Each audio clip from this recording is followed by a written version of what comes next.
আরে সুপ্রভা, এত রাগ? বাবা, আমার সুপ্রভার দেখি রাগও আছে। আমি তো বেশ ঠান্ডা ভেবেছিলাম, এখন দেখছি মরুভূমির মতন উত্তাপ তোমার। বেশ, শোনো তবে, সেদিন তোমার ভাই এসেছিল না তোমাকে দিতে? তারপর তো আমি তাকে দেখি সে ফেরত যাচ্ছিল তোমাদের বাড়িতে। আর তুমি এও বলেছিলে তোমরা একই সাথে থাকো, সবাই মিলেমিশে। মনে পড়ে? আমি তখন তোমার কাছ থেকে তাড়াহুড়ো করে বিদায় নিয়ে কোথাও একটা চলে যাই। সেদিন আমি তোমাদের কথা শুনে ড্রাইভারকে বলেছিলাম গাড়িটা সাইডে রাখতে। ব্যাস, গাড়ি নিয়ে এসে তোমার ভাইয়ের পিছু পিছু ঘুরি কতক্ষণ। বাপরে, তামিম তো পুরো শহর ঘুরিয়েছে, কত জায়গায় যে গেছে। কিন্তু আমি হাল ছাড়িনি। আমি জানতাম সে এক সময় না এক সময় বাড়ি তো যাবেই, আমার তো সেটুকুই দরকার। তারপর দিন শেষে যখন দেখলাম এই বাড়িতে ঢুকলো, আর বাড়ির পাশে তোমার মাকে দেখতে পাই দূর থেকে, ব্যাস, আমার তোমার ঠিকানা জোগাড় করা হয়ে গেল। সিম্পল। অনিলের কথা শুনে সুপ্রভার হাত আপনা আপনি মাথায় চলে গেল। এতটা করবে অনিল সুপ্রভার মাথাতেও আসেনি। আপনি এত কিছু করেছেন? বাপ রে, আমি তো বুঝতেও পারিনি। এত কিছু কেন করলেন? বাহারে, আমি যদি না করতাম তাহলে আজকে তোমাকে খুঁজে পেতাম? তুমি যা মানুষ, এতগুলো বছর কি সুন্দর করে দূরে থেকে গেলে, যদি আবার হারিয়ে যাও। বলা তো যায় না, যে এত বছর দূরে থেকেছে আমার থেকে, সে যদি আবারও চলে যায়, তখন আমি কি করব? এত বছর অপেক্ষা করেছি, আর সম্ভব না আমার দ্বারা। আর অপেক্ষা করলে চুলে পাক ধরে শেষমেশ মরেই যাব। এসব কথা মুখেও আনবেন না। অনিলের কথার মাঝখানে সুপ্রভার ধমক শুনে চুপ হয়ে গেল। পরক্ষণে আবারও বলল, চুপ করবো কেন? তুমি কি আমাকে কম জ্বালা দিয়েছ? মৃত্যু যন্ত্রণার মতোই লেগেছে আমার কাছে দিনগুলো। বড্ড পাষানি তুমি।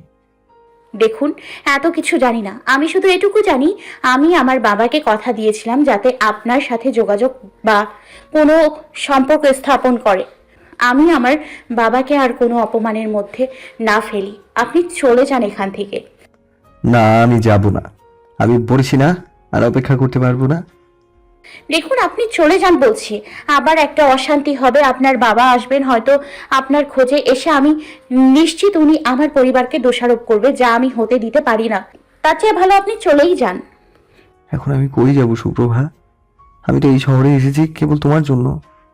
বেশ আকুতি ভরা কণ্ঠ অনিলের। সত্যিই তো, সে কোথায় যাবে? ভাবনাটা সুপ্রভার মনেও উদয় হলো, কিন্তু সে কি করবে নিজেও বুঝে উঠতে পারছে না। বাড়িতে নিয়ে যাবে? তাহলে তো তার পরিবার তাকে ভুলও বুঝতে পারে। যদি বাবা শেখদার সাহেবকে কল করে সব বলেন, উনি যদি বাবাকে কথা শোনায়, একটা বড়সড় অশান্তিও হতে পারে। এত কিছু চিন্তা ভাবনা করে সুপ্রভা অনিলকে নিজের বাড়িতে যাবার কথা বলতে পারল না। অনিল এই শহরে তার জন্য এসেছে, জল আর গড়াতে দিলে হবে না, তাকে কঠিন হয়ে থাকতে হবে। আপনি এসছেন, আমি আপনাকে আনিনি। সুতরাং আপনি কি করবেন না করবেন, কোথায় যাবেন, সম্পূর্ণটা আপনার ব্যক্তিগত ব্যাপার। আমি কিছু জানি না এতে। আমাকে বিরক্ত করবেন না। আর এই বাড়ির আশেপাশেও আসবেন না। ফিরে যান আপনার বাড়ি। পুরো দমে কথাগুলো বলে কাল বিলম্ব না করে বাড়ির ভিতরে ঢুকে গেল সুপ্রভা। সবাই ঘুমোচ্ছে, সুবিধা তার নিজেরই হলো, কেউ কিছু দেখতে পায়নি। অনিলকে ওভাবে করা কথা শুনিয়ে সুপ্রভারও খারাপ লাগছে, কিন্তু তার সত্যিই কিছু করার নেই। রুমে গিয়ে বিছানায় পিঠ ঠেকালো, কিন্তু দুচোখে কিছুতেই ঘুম আসছে না। বারবার অনিলের মুখ দুচোখের সামনে ভেসে উঠছে। মানুষটা যা পাগলামি শুরু করেছে, গেল তো, নাকি এখানেই রয়ে গেল? মনের খচখচানি দূর করতে সুপ্রভার বারান্দায় গিয়ে উকি দিয়ে দেখলো, না, সেখানে অনিল আর নেই। সকালবেলা সে নিত্যদিনের মতো কোচিং সেন্টারে ক্লাস করানোর জন্য রেডি হয়ে সিঁড়ি দিয়ে নিচে নামছিল সুপ্রভা। ড্রয়িং রুমে বাবা মা কাকিরা সকলে বসে আলাপ করছিল। সুপ্রভা সেদিকে কান না দিয়ে ডাইনিং টেবিলে চলে যায়। ঢাকনা উঠিয়ে আগে ভাত প্লেটে নেয়। ছোটবেলা থেকে সুপ্রভা প্রতিদিন নিয়ম করে ধোয়া ওঠা গরম ভাত খেত। কখনো সঙ্গে থাকতো ডাল আলু ভর্তা, কখনো এমনি ৩-৪ পদের ভর্তা বা ছোট মাছের চচ্চড়ি, আবার কখনো শুকনো মাছ মুরগির মাংসও থাকতো। মোট কথা যাই রেঁধে দিত মা, সেগুলোই তৃপ্তি করে খেয়ে রেডি হয়ে স্কুলে চলে যেত। সেই অভ্যেসটা এখনো যায়নি সুপ্রভার। যদিও তামিম কাকি এরা কখনোই সকালবেলা ভাত খায় না, বেশিরভাগই জ্যাম পাউরুটি এসব খায় সকালবেলা। তাদের সঙ্গে থাকতে থাকতে সুপ্রভার মায়েরও অভ্যেসে বদল ঘটেছে, কিন্তু সুপ্রভা সেই আগের অভ্যেসটাই রয়ে গেছে। আজকে ভাতের সঙ্গে গরম গরম আলু আর সর্ষে ইলিশের বাটি পাশে নিয়ে খেতে বসেছিল। আলু ভাজা দিয়ে এক লোকমা ভাত মুখে তুলতেই সুপরিচিত কণ্ঠের আওয়াজ পায়। প্রথমে ভ্রম ভেবেই আবার খাওয়া শুরু করে। এদিকে অনিল আর অপেক্ষা না করে সোজা বাড়ির ভিতরে চলে আসে। আর অপেক্ষা তার ভাল লাগছে না। ভিতরে আসতেই সবাইকে একসাথে বসা দেখতে পায়। প্রথমে একটু ঘাবড়ে গেলেও পরক্ষণেই উকি মেরে শুভ্রবাকে দেখতে পায়। মনে মনে একটু সাহস সঞ্চয় করে আগে আফজাল হোসেনের কাছে গেল। আসসালামু আলাইকুম আঙ্কেল, ভালো আছেন? এবার সুপ্রভা প্লেটে পানি ঢেলেই খাওয়া ছেড়ে উঠে আসে ড্রয়িং রুমে। কিছু না বলে চুপচাপ দাঁড়িয়ে আছে। মনে মনে ভয়, অনিল কি তবে তার বাবার কাছে বেফাস কিছু বলে দিবে? আফজাল হোসেন সালামের উত্তর দিয়ে অনিলকে জিজ্ঞেস করলো, তুমি ঠিকানা পেলে কি করে বাবা? সুপ্রভা দিয়েছে কি? বলেই আফজাল হোসেন সন্দিহান দৃষ্টিতে মেয়ের দিকে তাকায়। সুপ্রভা কেবল পাথরের মূর্তিটাই চুপ করে দাঁড়িয়ে আছে। আরে না আঙ্কেল, সুপ্রভার কাছ থেকে আমি ঠিকানা নেব কেন? ও যে চলে এসেছে আমি তো জানতামই না।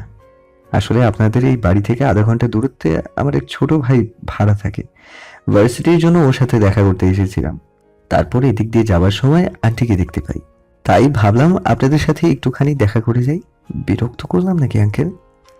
অনিলের কথা শুনে আফজাল হোসেন হেসে উত্তর দিল, আরে না বাবা, বিরক্ত কেন হবে? আসো, তুমি বসো, আমার পাশে এসে বসো কিছুক্ষণ, তারপর বলো তোমার কি খবর। আফজাল হোসেনের হাসি দেখে অনিল হাঁপ ছেড়ে বাঁচলো যেন। পাশে গিয়ে বসলো। আঙ্কেল, খবর তো ভালোই চলছে। এই তো একটা কোম্পানিতে বছর খানেক হবে চাকরি করছি। বাবা মা সবাইকে নিয়ে এমনিতেই দিন চলছে। আফজাল হোসেন কিছু বলার আগেই প্রশ্ন করলো সুপ্রভার মা, এত বছর হয়ে গেছে, তা বিয়ে শাদী করনি? করবো তো আন্টি, পাত্রী দেখা কমপ্লিট সেই কবেই। আর কিছুদিনের ভেতর বিয়ে হবে। বিয়েতে কিন্তু আপনাদের আসতেই হবে, বুঝলেন? আসলে এখন আর কোথাও যাওয়া হয় না তো, বলতে পারো ইচ্ছেই হয় না। ওই টুকটাক কিছু হাতের কাজ করি, তারপর আমার এই যে দেখছো না, এর সাথে গল্প গুজব করেই দিন পেরিয়ে যায়। তবে হ্যাঁ, সময় পেলে আসবো না হয়। আরে না না আন্টি, সময় পেলে না, আপনাদের তো আসতেই হবে। আপনারা না আসলে তো বিয়েই হবে না। আমরা না গেলে বিয়ে হবে না বলছো? হ্যাঁ তো, বুঝতে পারবেন, আর মাত্র কয়েকটা দিন। অনিলের এরকম হেয়ালি মার্কা কথাবার্তা উপস্থিত কেউ না বুঝলেও সুপ্রভা ঠিক ধরে ফেলেছে। মনে শুধু একটাই ভয়, এখন সেই পাত্রেই যে তাদের মেয়ে এটা না জানি অনিল বলে ফেলে। এভাবে অনিল আফজাল হোসেনের সাথে কিছুক্ষণ গল্প করে। সুপ্রভাও বিষয়টা বেশ খেয়াল করে দেখলো। অনিলের সাথে তার বাবা মা পুরো মিশে গেছে। এতগুলো বছর পরও কত সুন্দর মিলেমিশে কথা বলছে, মনেই হচ্ছে না এত দূরত্ব ছিল তাদের মাঝখানে। বিষয়টা দেখে সুপ্রভার বেশ ভাল লাগে। খেয়াল করে দেখলো টাইম হয়ে যাচ্ছে, এবার সে তাকে বের হতেই হবে। বেরিয়ে গেল চুপটি করে, কাউকে কিচ্ছু না বলেই। বিকেল পেরিয়ে সন্ধ্যা হলো, সন্ধ্যা পেরিয়ে রাতও হলো, অথচ অনিলকে এতক্ষণে একবারও দেখতে পায়নি সুপ্রভা। বিষয়টা বেশ ভাবাচ্ছে, যে মানুষটা কালকে এত রাতেও এসেছিল সে আজকে একবারও আসেনি। তাহলে কি ফেরত চলে গেল? যদি যাইও তাতেই ভালো, শুধু শুধু মায়া বাড়িয়ে লাভ নেই। সুপ্রভাকেও কেমন মায়ায় জড়িয়ে ফেলেছে। এখন শুধু চারিদিকে মানুষটা খুঁজে বেড়াচ্ছে। চিন্তায় ছেদ ঘটে সুপ্রভার বাবার আগমনে। বাবা কিছু বলবে? আফজাল হোসেন রুমে এসে মেয়ের মাথায় হাত রাখে, নরম কণ্ঠে বলতে লাগে, দেখ মা, তুই যেমন পড়াশোনাতে ডুবে আছিস তেমনই থাক। অনিলেরও বলবো ওর পাত্রী দেখা হয়ে গেছে, মানে হয়তো বিয়ের হয়েও যাবে সামনে, জানি সেই বহু বছরের ঘটনা, তবুও তোকে বলবো অনিলের থেকে দূরে থাকিস মা। বাবা তুমি চিন্তা করো না, আমি ওনার থেকে যথেষ্ট পরিমাণে দূরেই আছি। তোকে একটা কথা বলি শোন, অনিলকে কিন্তু আমার পছন্দ না, বলতে পারিস বেশ পছন্দ, সেই পুরনো বাড়িতে থাকতেই। আজকালকার দিন কিরকম, একটা ছেলের কাছে সব পিতামাতার তার মেয়েকে দিতে চাইবে, কিন্তু ওর বাবা যে অন্যরকম, জানিস তো। কোনো রকম ঝামেলা চাই না আমি, শান্তিপূর্ণ মানুষ তেমন থাকতে চাই। বাবা আমি বুঝেছি তো, আর কিছু বলতে হবে না। এত বড় হয়েছি কিন্তু তোমাদের অমতে কিছু করিনি। আমি এখনো করব না, ভরসা রাখো। বাবার সঙ্গে টুকটাক আরো কিছুক্ষণ গল্প করলো সুপ্রভা। অনিলের চিন্তা যা মাথায় ছিল বাবার সতর্ক বাণী শুনে সেটাও দূর করেছে। সারাদিন কি করলো না করলো কোচিং সেন্টারে সব গল্প করে শোনাতে লাগলো সুপ্রভা। বাবা একটা চেয়ারে বসে আছে আর সুপ্রভা হেলান দিয়ে খাটে বসেছিল, পিঠে বালিশ দিয়ে। কখন যে বাবার সাথে কথা বলতে বলতে ঘুমিয়ে পড়েছে নিজেও জানে না। সকালে ঘুম ভাঙলো অ্যালার্মের শব্দে। চোখ মেলে দেখতে পেল মাথার উপর মশারি টাঙানো রয়েছে, গায়ে জড়ানো আছে কাঁথা। সুপ্রভা বুঝলো এই কাজ তার বাবা ছাড়া আর কারণ না। যতবারই সুপ্রভা মশারি টাঙাতে ভুলে যায়, সকালে উঠে দেখে ঠিক বাবা মশারি টাঙিয়ে গেছে। ফ্রেশ হয়ে বিছানায় বসলো, বিস্কিটের বয়ান নিয়ে বিস্কুট খেতে লাগলো বসে বসে। আজকে আর টিউশনিও নেই, কোচিং সেন্টারে ক্লাসও নেই, সারাদিনই অবসর। নিয়মিত বাহিরে যেতে যেতে এখন আর সুপ্রভার ঘরে বসে থাকতেও ভাল লাগছে না। একটুখানি বাহিরে বের হতে ইচ্ছে হলো। এখানে রূপন্তী নেই, ফলস্বরূপ সুপ্রভা একা একাই ফুটপাত ধরে হাঁটছে। এই কিছুক্ষণ হাঁটাহাঁটি করে সুপ্রভা বাসায় চলে যাবে। ভাবি, ও ভাবি, শুনতে পাচ্ছেন না আমাকে? নাকি বয়রা আপনি? পেছন থেকে কারো এরকম ডাক শুনে সুপ্রভা থমকে দাঁড়ায়। ঘাড় ঘুরিয়ে দেখতে পাই ছেলেটা তাকেই ডাকছিল। কি সমস্যা? আমাকে ভাবি ডাকছো কেন তুমি? এইটুকুনি একটা ছেলে, আমি তোমার কোন কালের ভাবি লাগি শুনি? ওই তো আমার অনিল ভাইয়ার বউ আর আমার ভাবি। সুপ্রভা বুঝে যায় এই সেই ছেলে যার কাছে অনিল থেকেছে কালকে, কিন্তু এটা বুঝতে পারলো না এই ছেলে সুপ্রভাকে ঠিক কি কারণে চেনে। তুমি আমাকে কি করে চিনো? আপনার কথা তো অনিল ভাইয়া গল্প করে শুনিয়েছিল আমাকে, সেখান থেকেই জেনেছি, ছবিও দেখেছি, সেজন্য তো চিনতে অসুবিধা হয়নি। শোনো, সেদিন রাতে কি অনিল কাছে ছিল? হ্যাঁ, তো রাতে আমার রুমেই ছিল। আচ্ছা ঠিক আছে, তোমার ভাইয়া কোথায় এখন? তা তো আমি আর বলবো না আপনাকে। আপনি বড্ড নিষ্ঠুর, কেবল আমার ভাইয়াকে কষ্ট দিয়েছেন, পার্মানেন্ট ভাবে আমার ভাবি হয়ে যান না। ছেলেটির কথা শুনে সুপ্রভা আর সেই জায়গায় দাঁড়িয়ে না থেকে হাঁটা ধরে। সে বুঝেছে ছেলেটার সাথে অনিল নেই, থাকলে এতক্ষণ সুপ্রভার সামনে এসে দাঁড়াতো। এমনি ভাল লাগছে না সুপ্রভার, যদিও বা পুনরায় ছেলেটি সেই আগের মতন ভাবি ভাবি বলে ডাকছিল। কিন্তু সেদিকে বেশিক্ষণ পাত্তা দেয়নি সুপ্রভা। সরু একটা গলি দিয়ে ভিতরে প্রবেশ করলো তামিম। দরজা কড়া নাড়তেই দরজা খুলে দেয়। নিপা তামিমকে দেখে হাসি মুখে ভিতরে আসতে বলে। তামিমও ভিতরে যায়। ভালো আছো তো নিপা? হাসি মুখে নিপা উত্তর দিল, ভালো থাকার ব্যবস্থা করে দিলেন আপনি, আর ভালো না থেকে পারা যায়? তাও ঠিক, কিন্তু তুমি সত্যিকার অর্থে ভালো আছো তো নাকি? আরে হ্যাঁ, একদম পুরোদমে ভালো আছি আমি। আপনি ভালো আছেন তো? তামিম নিপার প্রশ্নে হ্যাঁ বলে ফের প্রশ্ন করলো।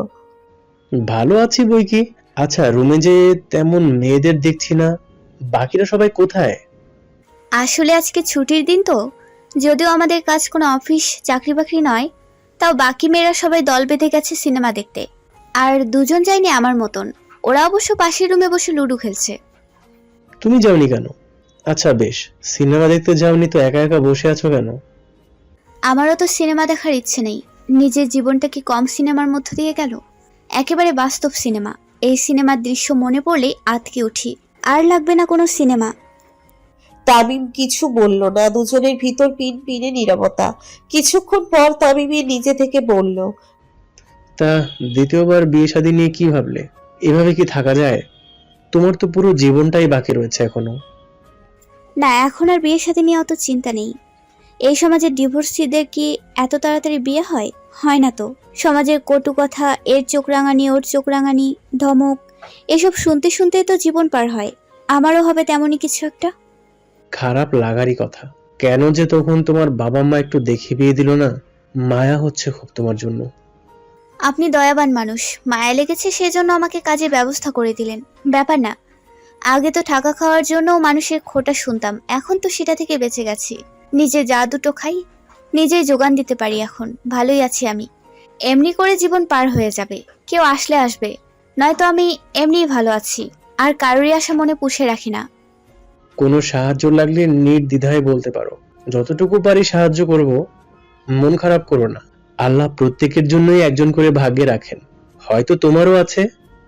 বললাম তো, কেউ থাকলে আসবে, নইলে নাই। তামিম বসা থেকে উঠে দাঁড়াচ্ছিল হুট করেই, তখনই প্যান্টের পকেট থেকে মানিব্যাগটা পড়ে যায়। সেটা নিপা হাতে তুলে নেয়। একটু ফাঁক দিয়ে দেখতে পায় একটা মেয়ের ছবি আছে। মেয়েটা বেশ সুন্দরী বলা যায়। মনে প্রশ্ন আসতেই নিপা তামিমকে শুধালো। এই মেয়েটার ছবি আপনার মানিব্যাগে কেন? কাছের মানুষ কি? নিপার প্রশ্ন শুনে তামিম মুচকি হেসে বলল, হ্যাঁ, কাছের মানুষই বলতে পারো। ওই যেমন তোমাকে বললাম, আল্লাহ আমাদের প্রত্যেকের জন্যই কাউকে না কাউকে লিখে রাখেন, তেমনি করে ওকেই বোধহয় লিখে রেখেছেন আমার জন্য, বুঝলে? তামিমের কথা শুনে নিপার মুখের হাসিটুকু মিলিয়ে যায়। ক্ষীণ স্বরে বলল, ও, তার মানে ভালোবাসেন তাকে, প্রেমিকা? তামিম মাথা চুলকাতে চুলকাতে হ্যাঁ বলল। ভালোবেসে আগলে রাখবেন। এই শহরে ভালোবেসে আগলে রাখার মানুষের বড়ই অভাব, বুঝলেন? হ্যাঁ, একেবারে আজীবনের জন্য আগলে রাখবো ওকে, কখনো হাত ছাড়বো না। ভালো থাকবেন, সুখে থাকবেন। এই এক জীবনে সুখী বাদে আর কি আছে? আপনি আমার উপকার করেছেন, দয়া করি আপনিও সুখে শান্তিতে থাকুন। নিপার কাছ থেকে বিদায় নিয়ে তামিম চলে যায়।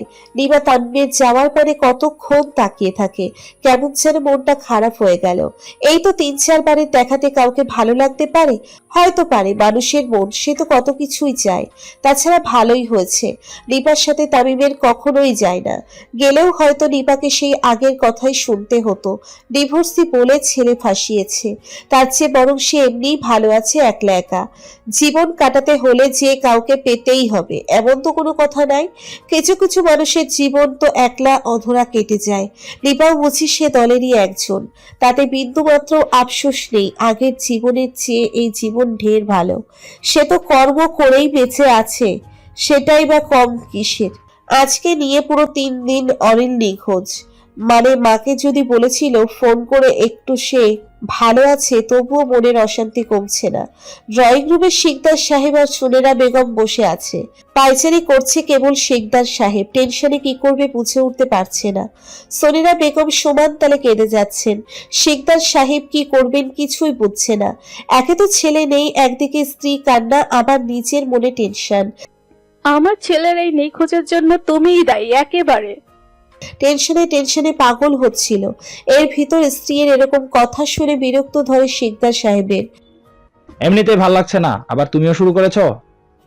আমি কিছু শুরু করিনি। তুমি যদি একটু অনিলের কথা মেনে নিতে তাহলেই তো হতো, না কি? কি চেয়েছিল ছেলেটা আমার? তেমন কিছুই তো না, শুধু সুপ্রভাকে বিয়ে করে সংসারী হতে চেয়েছিল। তুমি না করলে সেই দুঃখে ছেলেটা আমার হারিয়ে গেল। কথাগুলো বলেই সুনেরা বেগম আবার কাঁদতে লাগলো।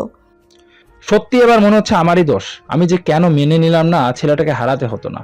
একবার তো ছোট থাকতে মেয়েটা পানিতে ডুবে মারা গেল, এবার ছেলে না সোনেরা আমি আর নিতে পারছি না। আমিও কি নিতে পারছি? মনে হচ্ছে আমিও মরে যাই। সোনেরা, এবার যদি অনিল ফেরত আসে আমি ওর সমস্ত আবদার মেনে নিব। দেখো, আমি ছেলেকে কাজ ছাড়া করবো না, আর তাতে আমার মান সম্মান ধুয়ে গঙ্গায় যাক।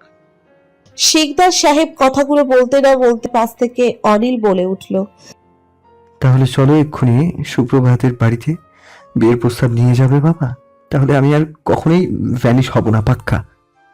ছেলেকে দেখতে পেয়ে ঘ্রাণ ফিরে এলো যেন দুজনের। সঙ্গে সঙ্গে গিয়ে অনিলকে চাপটে ধরে।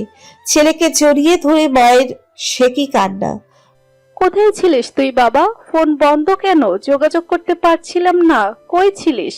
বাবা মাকে চিন্তায় ফেলতে ভালো লাগে তোর? সুনেরার কথা শেষ হতেই অনিল বলল, আরে মা থামো তো, আমি যেখানেই ছিলাম ভালোই ছিলাম, তোমারই সব গল্প বলবো। কিন্তু বাবা, তুমি যা বলেছো ঠিক মনে আছে তো তোমার? ছেলের কথা শুনে শিকদার সাহেব কাশলেন। মনে পড়ে গেল সে কি বলেছিল একটু আগে। আরে না, কাশলে তো হবে না বাবা। তুমি বলেছো আমি যা বলবো শুনবে। এবার আমি বলেছি তুমি সুপ্রভাতের বাড়িতে সম্বন্ধ নিয়ে যাবে, মানে ব্যাস তাই হবে। তার মানে তুমি দরজার আড়াল থেকে আই পাচ্ছিলে? আমি আসছিলাম, তখনই শুনতে পেয়ে দাঁড়াই আর উত্তর দিই। কিন্তু এখন এসব বাদ, তুমি বলেছো যা বলবো সেটাই করবে, এখনো করতেই হবে। শিকদার সাহেব নিজের কথাতেই নিজে ফেঁসে গেছেন একেবারে। তখন তো ছেলের চিন্তায় দিশেহারা হয়ে বলেছিল, কিন্তু এখন যে সেটা চেপে ধরেছে অনিল। বলছি বাবা, এটা না করলে হয় না? না বাবা, হয় না। তোমার এটাই করতে হবে। তুমি কথা দিয়ে এখন কথা খেলাপ করতে পারো না। অনিল শিকদার সাহেবের কথা মাঝখানে সুনেরা তার স্বামীর কাছে গিয়ে আস্তে করে বলল, রাজি হয়ে যাও, আর বাধা দিও না। মেয়ে গেছে আমাদের ছেলেকে হারাতে, না চাইলে রাজি হও। ছেলে হারিয়ে থাকতে পারবে না তুমি। স্ত্রীর কথা শুনে মনে বেশ ভয় ধরে গেল শিকদার সাহেবের, যার রেশ ওনার চোখে মুখে ফুটে উঠেছে। না, একদমই না। একটা সন্তান আমার, এক সন্তানের জন্য এখনো বুকের ভেতর হাহাকার করে। তুমি চুপ করো সোনেরা। বেশ, তবে রাজি তো তুমি বাবা? হ্যাঁ, আমি রাজি। কবে? শর্ত একটাই, তুমি কখনো আমাদের না বলে কোথাও যেতে পারবে না, কিংবা উল্টাপাল্টা কিচ্ছু করবে না। বাবা, 200% গ্যারেন্টি আমি কিচ্ছু করবো না। তুমি যে রাজি হয়েছো, ব্যাস আজকেই মনে হচ্ছে আমার কাছে ঈদ বাবা। তুমি জানো সুপ্রভা অনেক ভালো, আর এখন তো ওর বাবাও রিক্সা চালায় না, ওদেরও বড় বাড়ি। ব্যাস, থেমে যাও। আমার এসব বাড়ি গাড়ি শোনার জন্য এত আগ্রহ নেই। তুমি আমার সন্তান, আমি তোমার বাবা। মাঝে মধ্যে পিতামাতাকে সন্তানের জন্য এরকম অনেক কিছুই করতে হয়, তেমন আমিও করছি তোমার জন্য। তুমি আমার একমাত্র সন্তান। তোমার যখন এত ইচ্ছা, এত বছরেও বদলালো না, বেশ তাই করো। আমি যাব সুপ্রভাদের বাড়িতে, তবে সেটা তোমার মুখ চেয়ে এইটুকুই। আমি আর কিচ্ছু শুনতে চাই না। অনিলকে কথার মাঝখানে থামিয়ে দিয়ে গম্ভীর কণ্ঠে কথাগুলো বলে সিঁড়ি দিয়ে হেঁটে নিচের রুমে চলে গেলেন শিকদার সাহেব। বাবা যেতেই আনন্দের চোটে মাকে আবারও একবার জাপটে ধরে অনিল। মা, এই টেকনিকটা যদি আগেই কাজে দিবে তাহলে তো আমি আরো নিখোঁজ থাকতাম। বাবা কি সহজে মেনে নিল। পাগলামি করিস না বাবা, তোর বড় বোনকে হারিয়েছেন, তিনি আমাদের প্রথম সন্তান ছিল। তারপর তোর এই মতিগতি দেখে উনি আর নিজের ইগো ধরে রাখতে পারল না। মানুষটা যেমনই হোক, তার সন্তানকে সে নিজের চেয়েও বেশি ভালোবাসে, বুঝলি? বাবা তো ভালো না বেসে যাবে কই? হ্যাঁ মা, আমি সব বুঝতে পেরেছি। অনিল সোনেরা বেগমকে সব গল্প গুজব করে শোনাতে লাগলো। কথাবার্তা শেষ হতেই সোনেরা বেগম ছেলেকে শুধালো। তুই ওকে না বলেই চলে আসলি? মেয়েটা চিন্তা করবে তো নাকি? আরে মা, তুমি এখনো ওকে চেনোনি। ও চিন্তা করলে একবার হলেও কল করতো। করেছে? করেনি?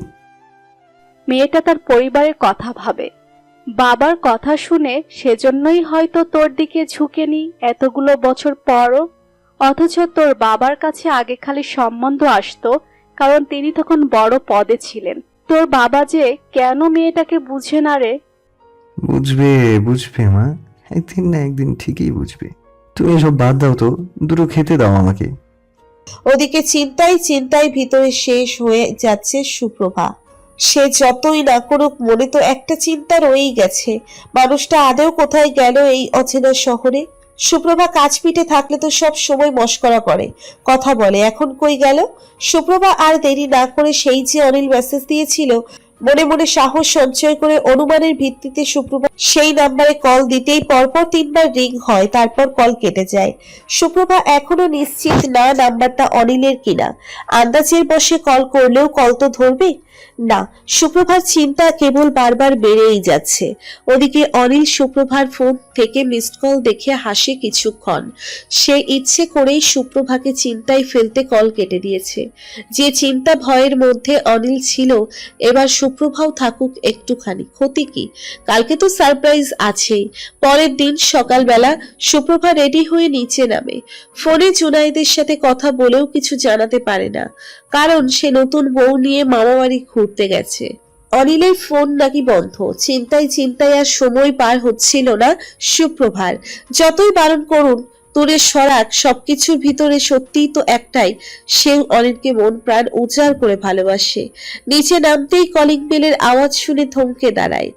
মোমেনা বেগম দরজা খুলে দেখে সেদিনের সেই ছেলেটি, তবে আজকে আর একা নয়, সঙ্গে মা বাবাও এসেছে। অনিলকে দেখতে পেয়ে সুপ্রভার মুখে হাসি ফুটে উঠল। সেটা অনিলও খুব ভালো করেই লক্ষ্য করছে। সোফায় বসে থাকা আফজাল হোসেনকে সোনেরা বেগম সালাম দিলেন। আসসালামু আলাইকুম, কেমন আছেন? মুখে হাসি নিয়ে আফজাল হোসেন সালামের উত্তর দিয়ে স্ত্রীকে ডেকে আনেন। স্ত্রী একা নয়, সাথে কয়েক পদের নাস্তা শরবত এনে রাখলেন সামনে। সুপ্রভা সেইভাবে আগের জায়গায় দাঁড়িয়ে আছে। সে বুঝে উঠতে পারছে না আসলে হচ্ছেটা কি। শিকদার সাহেব কিভাবে বাড়ি বই অপমান করতে এসেছেন? নানা চিন্তায় মন উদ্বেগ হয়ে আছে সুপ্রভার। যে কারণে এসেছি কথা বাড়াতে চাই না, আমরা সোজা সাপটাই বলে দেই। আপনার মেয়ে সুপ্রভাকে সেই 7 বছর আগে থেকেই আমাদের বেশ পছন্দ হয়েছে। বলতে পারেন তখন অনিলের বাবার অমত ছিল, কিন্তু এখন আর নেই। উনিও চান সুপ্রভাই আমাদের ছেলের বউ হয়ে ঘরে আসুক। সেই সম্বন্ধ নিয়েই এসেছি আমরা। কথাগুলো বলে সোনেরা বেগম থামলেন, কিন্তু সুপ্রভা বিস্ময়ে তাকিয়ে আছে। সে ভাবেনি অনিল এরকম একটা কিছু করতে পারে। ইদানিং সে অনিলকে কিরকম দেখছিল তার উল্টো চিত্র দেখে যার পরনায় অবাক হচ্ছে কেবল। সবাইকে চুপ থাকতে দেখে সোনেরা বেগম আবারও বলল, আপনারা ভাববেন না, সুপ্রভার পড়াশোনা তো কমপ্লিট হয়নি। চিন্তা করবেন না, ও আমাদের বাড়ি গিয়ে পড়াশোনা করবে। আমরা কেউ তাতে বাধা দিব না বা আটকেও রাখবো না। ভরসা রাখতে পারেন আমাদের উপর। আপনার মেয়ে চাকরি বাকরিও করতে চায়, তাতেও কোনো সমস্যা নেই আমাদের। শিকদার সাহেব, আপনি এত সহজে এত কিছু মেনে নিলেন কি করে? মানে আদ্রও মেনেছে তো? আমি তো বিশ্বাস করতে পারছি না। শিকদার সাহেবের ইচ্ছে করছে গলা ফাটিয়ে সবাইকে বলে দিক তার ছেলে তাকে এখানে ফেলেছে, কিন্তু উপায় নেই। সে চুপ করেই রইল। পরিস্থিতি বেগতিক দেখে অনিল কনুই দিয়ে তার বাবাকে গুঁতো দিতেই শিকদার সাহেব ছেলের ইশারা অনুযায়ী বললেন, না না, আমারও কোনো আপত্তি নেই। আমার ছেলে আপনাদের মেয়েকে বড্ড পছন্দ, সেজন্য এত বছর অপেক্ষা করেছে। আর অপেক্ষা করলে তো বুড়োই হয়ে যাবে। একটাই ছেলে আমাদের, ওর সুখেই আমাদের সুখ, সেজন্য প্রস্তাব নিয়ে এসেছি। এবার আপনারা বলুন কি বলবেন। দেখুন, এটা তো বিয়ের ব্যাপার, একটু ভাবতে হবে। হুট করে তো কিছু বলা যাবে না। আপনারা এত দূর থেকে এসেছেন, একটু বসুন, চা নাস্তা খান, আমরা কথা বলে আসি। শিকদার সাহেব আফজাল হোসেনকে বলল, তবে অতীতে আমার কৃতকর্মের জন্য আমি ক্ষমা প্রার্থী। সেটা রেশ ধরে ফল ভোগ আমার ছেলেকে করাবেন না। আমার ওই একটাই ছেলে। না না, সেদিনের ঘটনা আর আমি মনে রাখিনি। অতিথিদের ছেড়ে চলে এসেছি, সেই ঘটনাও ভুলে গেছি। অকপটে শিকদার সাহেব ক্ষমা চেয়ে নিল। সুপ্রভা কেবল অবাক হয়েই সবটা দেখে যাচ্ছে। সেই দাম্ভিকতায় পরিপূর্ণ শিকদার সাহেবকে যেন আজকে খুঁজেই পাওয়া যাচ্ছে না, এতটা পরিবর্তন। আফজাল হোসেন তার স্ত্রী মমিনা বেগম 3 জন মিলে একটা রুমে চলে গেলেন। তাদের সিদ্ধান্ত নিতে এদিকে সোফাতে বসে আছেন শিকদার সাহেব, সোনেরা বেগম আর অনিল। এতক্ষণ বাবা মা ছিল বলে সুপ্রভা সেখানে দাঁড়িয়েছিল। এখন কেবল জানি অস্বস্তি হচ্ছে, সেজন্য ভিতরে চলে গেল। বাবা, তুমি তো পুরো ফাটিয়ে দিয়েছো গো।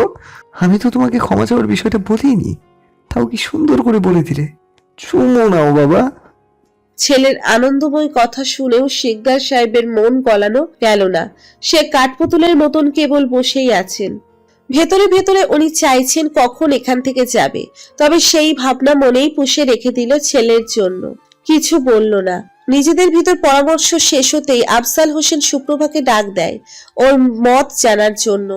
সুপ্রভা সেই রুমে গিয়ে দাঁড়ানোই আফজাল হোসেন প্রশ্ন করেন, ধ্রুবা, তুই নীলকে বিয়ে করতে রাজি আছিস? না কাকিমা। সুপ্রভার অকপটে উত্তর শুনে উপস্থিত সবাই অবাক হয়ে যায়। যেই ছেলেটা এতগুলো বছর অপেক্ষা করলো সুপ্রভার জন্য, এরকম খাঁটি একটা ছেলেকে বিয়ে করতে সুপ্রভার আপত্তি? ব্যাপারটা ঠিক বুঝে উঠতে পারলো না কেউ। বাবা, তুমি আমাকে জিজ্ঞেস করেছো, আমি আমার মত না বলেছি, কারণ আমার তোমার বলা প্রতিটা কথা মনে আছে অক্ষরে অক্ষরে।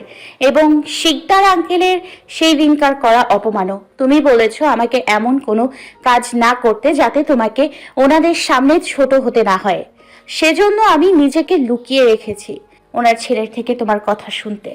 তবে আমাকে একান্ত জিজ্ঞেস করলে আমি নাই বলবো, আর আমি তো তোমাদের মত জানি না। শোনো মেয়ের কথা, শিকদার সাহেব তো ক্ষমা চাইলেন সকলের সামনে। সেদিন অপমান একা করেছিলেন, এখন ক্ষমা সকলের সামনে চেয়েছেন। তবে হ্যাঁ, আমি তোকে বরণ করতাম এখন যদি শিকদার সাহেব নিজে না আসতো বাড়িতে বিয়ের সম্বন্ধ নিয়ে। তখন বারণ করতাম, কারণ আমরা নিজে থাকতে আগ বাড়াতে বা তুই কিছু করলে বলতেন আমরা লোভী। মেয়েকে শিক্ষা দিতে পারিনি, কিন্তু আজ উনি নিজেই এসেছেন। এখন আমাদের মাথা নিচু নয়, বরং তোর জন্য উঁচু হতে আসছে। বাবার কথা শুনে সুপ্রভাত চমকে ওঠে। তবে কি সে যা ভাবছে তাই? মনে কৌতূহল আর ভিতরে রাখতে না পেরে বাবাকে প্রশ্ন করেই বসলো। তার মানে তোমরা রাজি এই বিয়েতে বাবা? আফজাল হোসেন মেয়ের মাথায় হাত রাখলেন, মুচকি হেসে মেয়ের কথার প্রতি উত্তর করলেন। অনিলকে বারণ করার একটাই কারণ বলতে পারবি তুই সুপ্রভা?